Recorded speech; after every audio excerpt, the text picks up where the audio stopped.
little Tonka truck. And every time Tito's talking, I can see the little gerbil running around the wheel, trying to get things going.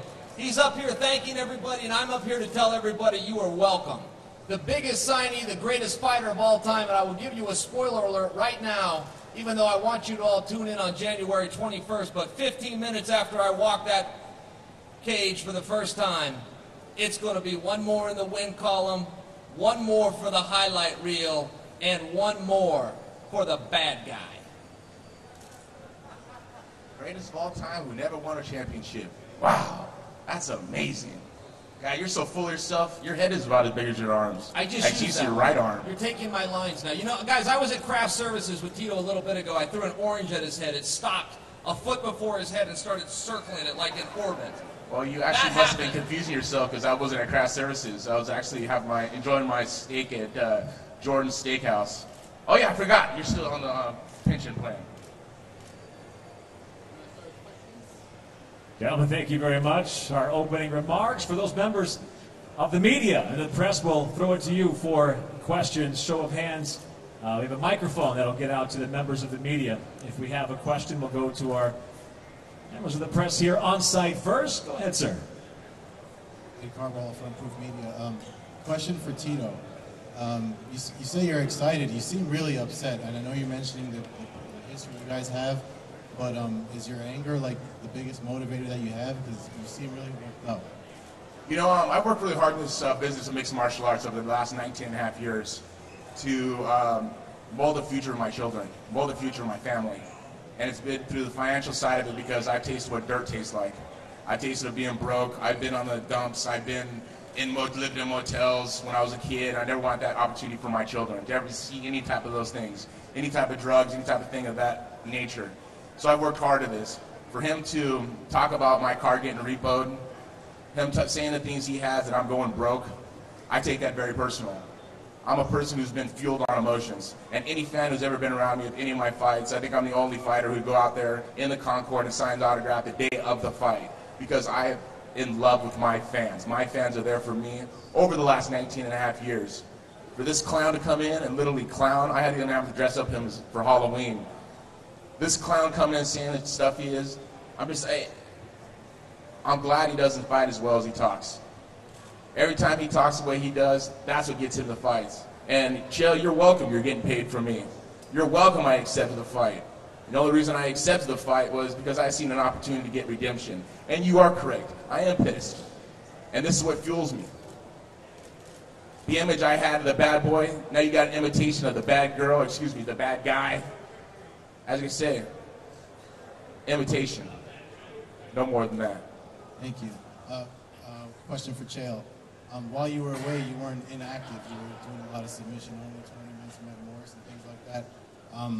You said you were going to put one back in the win column. Are you looking to win by submission because of what you've been doing while you're away from MMA? I have been working on submissions. Look, as soon as they say go, I will. I'm going to jump on him from the start. And I don't know what's going to happen, man. I'm not a bully. I don't know for sure that I can win this fight. I'm going to work hard. I'm going to go out there. I'm going to compete as hard as I can possibly go for 15 minutes or until he gives up. And if I'm wrong and if I go down, I will go like a gangster and I'll be firing the entire time. And Tito was saying something about being broke a minute ago. Is anybody here driving past the homeless shelter on Pico on their way home? Could you give Tito and his big head a ride? Wow. He lost his wheels. Could anybody help out? That'd be appreciated. I never known of a gangster who rats his friends out on a real estate I heard you say that. That's amazing. I heard Keep you say yourself that. out of jail. I resent that. When I grew up, and I was a part of a gang when I grew up, you would have got stabbed in the neck for ratting somebody out. Yeah. A rat like you, I think for this fight, I'm going to bring you a big block of cheese so you can feel a nibble off that for a little bit. I'm on your side on this one. That's not accurate. That's amazing. The American gangster who's a rat. Ah. Wow. Hey Tito, for people who don't know, man, like you've been harboring this for over here, on the other side. You've been harboring this for a long time, apparently. Just going back to a previous encounter, and a lot of people don't know the backstory to this, why you harbor this kind of animosity towards him. But what exactly happened? Why do you feel this way about him? Well, actually, it was like I say, it was 20 years ago. We wrestled in college, Division I. He wrestled at Oregon University Ducks. I wrestled at Cal State Bakersfield, the Roadrunners. I wrestled 190 pounds. We dual meted up in Oregon on my birthday, and he moved up to my weight from 177 pounds up to my weight at 190. I went for an underhook, hit me in a headlock, and put him in my back and pinned me on my birthday in about 30 seconds. And I felt I had so much more to prove. So you know what? I went on to my career. I became the first light heavyweight world champion, defended it for 5 consecutive times, and I was able to make a very luscious and successful career out of what I've been doing over the last 19 years. And little does he know that I kind of pulled him to the side at one of the fights prior to his Anderson Silva fight, and I said, keep talking, keep talking. You're going to get yourself in bigger fights, keep talking. I was trying to build him so his name becomes bigger, so this opportunity can come about. Little does he know that this stuff actually has been pre-planned. Either in my own mind, of my big head, yeah, my big head, so I should have actually a really big target for you to hit, if you can hit. But it's been predetermined in my mind what's going to happen. As he says, he don't know how he's going to beat me, so there's a sign of doubt. And that sign of doubt either comes from the steroids he used to do, or he still does, either one, or just the weak mental mind that he has to even do the steroids in the very beginning. Steroids is a sign of weakness. Steroids is a sign of a mentally weak person who can't successfully push himself through the hard, long days of training as an MMA fighter that I've been doing over 19 years. I've gone through 8 major surgeries, 3 neck surgeries, a back surgery, 3 knee surgeries, a reattached retina, and I'm still doing this because I love it. I'm doing it because Scott Coker, Bellator, Spike TV, Viacom have my back and respect me the way I've always wanted to be respected. And to me, number one, and he talks about gangster, I've always learned respect is something you always want to learn. And that's a huge thing in my family is respect. And I've got my respect here. And on January 21st, I'm going to beat the respect out of him. Chael, what do you remember about this encounter? I mean, what did you take from that? You know, I didn't take a whole lot. It kind of went down the way Tito said. We ended up matched up. The match didn't last very long. I come at this from a competitive standpoint. Man, I was fighting at the dog park, and I was watching Tito Ortiz being the world champion. They were putting the belt around his waist, and I was jealous. It came from pure jealousy. When I finally got my chance, I told anybody that would listen, I'm the best fighter in the world. But I was the best fighter a lot longer than I got my opportunity. I could have beat the guys from his generation. I could have beaten the Ortizes and the Liddells. I could have stopped all of these guys, but I couldn't get in there. And I was jealous of what he did. I was impressed by it. Tito says, I've got doubt. Sure, of course I've got doubt. I don't know what's going to happen. I'm not some bully on the playground that chooses fights I know I can win. This is a rough dude. I understand all that. He's got positions I don't want to be in. I understand all of that too, but I will fight anybody, anywhere, at any time, at any weight class. When I started fighting, we didn't have weight classes. We didn't have gloves back then. If they want to bring a scale out and have you step on it the day before, that's fine with me. But eventually my music's going to hit those speakers, and I promise you I will make that walk. This is a question for both you guys here, Tito, Chael. You've done it all. You've made money, you've won championships, you compete in the biggest fights. Why do this? I mean, you guys have both had major surgeries, broken bones, gone through the ringer. What makes you still love this sport after each of you guys have been doing this for a decade plus? You know, I think it comes down to the gym. When I'm in the gym and I'm pushing myself, when I go back home and I look in the mirror and I can be honest with myself and saying, you know what, I never quit. I never doubted myself. I never said I couldn't do it. I don't want to be 50 years old and looking back going, damn, I wish I would have did it just for one more time. I want to get people at home who are sitting on the couch, for our troops that come back from war and have doubts in themselves of going, I can't do this because I'm missing a leg. I can't do this when I'm missing both my legs. I can't do this when I'm missing my arm. I can't do this because I had back surgery. I can't do this because I have eye surgery. I want to give them something to grasp of a motivation of going, you know what, I have a possibility to do this. Not only our troops, but just America in general, or anybody in the world, knowing that, you know what, your mind's more strong, a lot stronger than what you think it is. You just got to push yourself in those positions. And that's what I've done through my career. That's why I love doing this. And someone like Chael call me out on national television, flexing his one big arm, one skinny arm, cool. I have my opportunity. And as Richard Cho said, everything happens for a reason. Seems like everything just falls into place. Either it's God, either it's angels, or either just Scott Coker's doing an amazing job as he's always done to make this fight happen. The reason I do it is because I love this sport, I love the fans, and I love everything that this company has been treating me. I'm sticking around to kick Wanderlei Silva's ass, and before I get to him next summer, I'm stopping by the Forum in L.A. on January 21st. Take an ass whooping. And the Legends Ass Whooping Tour is going to begin with Tito Ortiz. Scott, there's a question from Facebook Live. Fans asking, how did this fight come together? You know, that's an interesting question. Tito was already here when I came here two and a half years ago, and you know, we put him in the fight with Stephan Bonner, and then, you know, the second fight, really, we asked him not to fight Liam McGarry, to fight somebody else, and you know, he basically demanded that fight, so we let him fight Liam, and we said, okay, well, now who's Tito going to fight? So we started talking about different opponents. Rampage Jackson came up, and different, you know, but when we signed Chael, we said, this is the fight, this is the perfect fight to do, and really, Chael's signing came at a time where he wasn't even on our radar because we thought he was under contract, but I got the call. I mean, honestly, I would say 10 days later we made the deal, and we were really excited because we said, okay, now that just opens up this division. Like you said, this is the first fight, January 21st, but, you know, Chael has Wanderlei Silva out in front of him. He told me he wants to fight Fedor Emelianenko if we come to a deal with Fedor. He wants to fight Rampage Jackson. There's a lot of great fights ahead for both these gentlemen here at Bellator.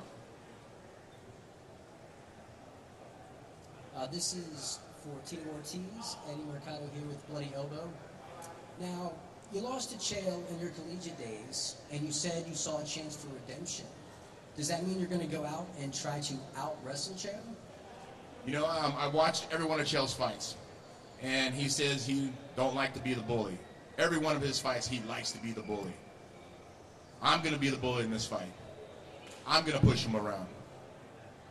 He doesn't realize that how big a 205-pounder I truly am. You got to understand, this is a juiced-up 185-pounder. I'm a true 205-pounder. I walk around 225 solid. I'm going to do my position. He gets the takedown, I'm going to submit him. People understand my jiu-jitsu. My jiu-jitsu is great. My submissions are great. I understand that. I know what I need to do in this fight. But when he doesn't get the takedown, and it's after the first round, he's like, wow, I've taken 3 years off. Oh, where's my oxygen? God, my big muscles aren't working. That's when I just start warming up. This fight, I'm going to expose every one of his weaknesses. And I take this fight very, very seriously. I've already started. Like I said, as Scott says, I've been in this company now for 3 years. I've been training. I've been sparring. I've been doing these things. As he's been doing his little podcast, so there's a little shout out for your podcast you do, for the whole 100,000 viewers you got or whatever. My life is fighting. This is what I love to do. And on January 21st, he's going to feel the wrath of Tito Ortiz. And for Chael, what are you going to do to this guy? I mean, you beat him once in a collegiate match. You're going to do the same thing? You're going to try to put him on his back, or are you going to throw hands with him? Look, I like kicking ass. I like the competition. I like getting ready and walking out there whether I feel like it or not. That's what drives me. That's what keeps me motivated about it. They could put Tito in there. They could put Wanderlei. They could bring Fedor over, and he could wish that he had a referee with an earpiece in, but we do it differently here in America. Everything I ever took, by the way, Tito, I got from a doctor in an office, and everything you ever took, you got from a bodybuilder named Slick in an alley. And if you think you're fooling everybody, that's why I failed so many drug tests, huh? That's why your head's grown 3 inches in the last decade. Let's do a contract. Not exactly normal. Let's do a week test every single week until this fight. Let's start it tonight. Let's do a piss test tonight, dude. Let's start it tonight. For you to even say that I ever touched you in that shit, you know what? You're just making yourself look like a clown that you truly are. Not even for a second that I've ever tried to take a shortcut. I don't believe in shortcuts. I'm an American that believes in hard work and dedication, and that's going to get you a win. You know what's got you your money? Your mouth. That's what got your money. There's no W's amongst those wins. What happened to you and Anderson Silva? Oh, yeah, I forgot. A triangle and an ass whipping. What happened to you, John Jones? Oh, yeah, I forgot. Another ass whipping in the first round. What about you to... Slip me and Tito Ortiz in there, too. What happened in that one? Rashad Evans. Oh, yeah, I forgot. You got knocked out in the first round. You don't understand what you got yourself into, son. I'm going to slap you around like the little bitch you are. And let me tell you one thing. After it's all done, I'm going to paint your clown face. You know what? In my car that I got repoed, I'll give you a ride to the hospital. I'll be a gentleman after this ass whip you're going to take. And you're actually on the ass whipping tour. You are a legend ass whipping tour. I'm the first legend to give you ass whipping. Good job. I was going to help you out with that. Good job. Yeah. Actually, I think I won your money last night on gambling what you're going to make for this fight. So. Hey, Danny, let's go gamble.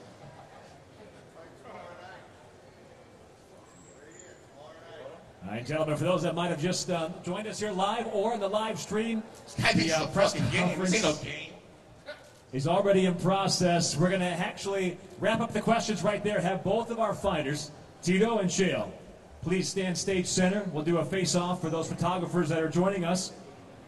A photo opportunity again, the face-off on center stage. The American gangster, Chael Sonnen, and the people's champ, Tito Ortiz, getting set.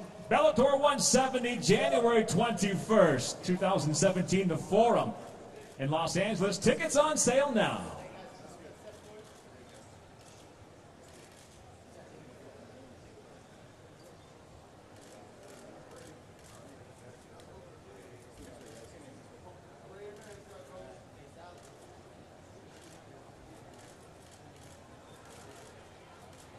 I promise each and every year we get this fucking ass.